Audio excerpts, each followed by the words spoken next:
یہ کہانی اس دن کی ہے جب ہم اپنے دوست ارشاد کے ساتھ بارشوں کے دنوں ایک جنگل میں گئے تھے۔ جنگل کا منظر کبھی تھا۔ پچھلی رات کی برسات نے ہمیں بہت ہی ڈرا دیا تھا۔ ہم اپنے گھر کی طرف لوٹ رہے تھے کہ جب اچانک ہم نے ایک عجیب سی مائل گفتگو کی آواز سنی۔ وہ آواز موت کی سانسوں کی طرح تھی، تنہا پن اور خوف کا احساس دیتی تھی۔ ہم نے جنگل میں پھیلے ہوئے پتوں کی طرف دیکھا جہاں سے آواز آ رہی تھی۔ وہ آواز ایک کمرے کی طرف اشارہ کر رہی تھی۔ ارشاد نے میری طرف دیکھا اور ایک ڈر کی طرح میرے منہ کو چمکایا۔ ہم دونوں کا دل تھم گیا تھا۔ میں نے ارشاد کو حرکت نہیں کرنے کی سفارش کی اور ہم دونوں نے چپ چپ کر کمرے کی طرف قدم بڑھایا۔ کمرے کا دروازہ کھلا ہوا تھا اور ہم دونوں اندر داخل ہو گئے۔ کمرے کا اندرونی منظر نظر آیا جس نے ہمیں روک دیا۔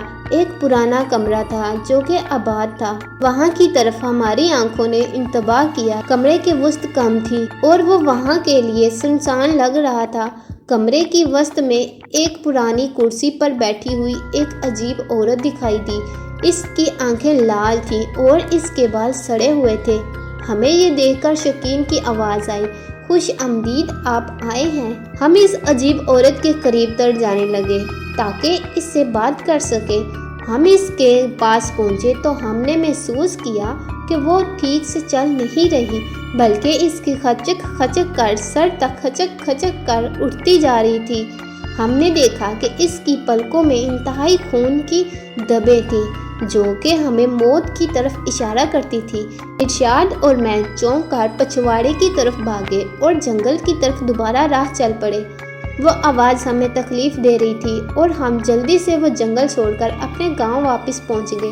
ہمیں اس دن کے واقعے کی سختی سے یقین ہو گیا کہ کچھ عجیب اور خوفناک چیزیں اس دنیا میں موجود ہیں جو ہماری سمجھ سے باہر ہیں۔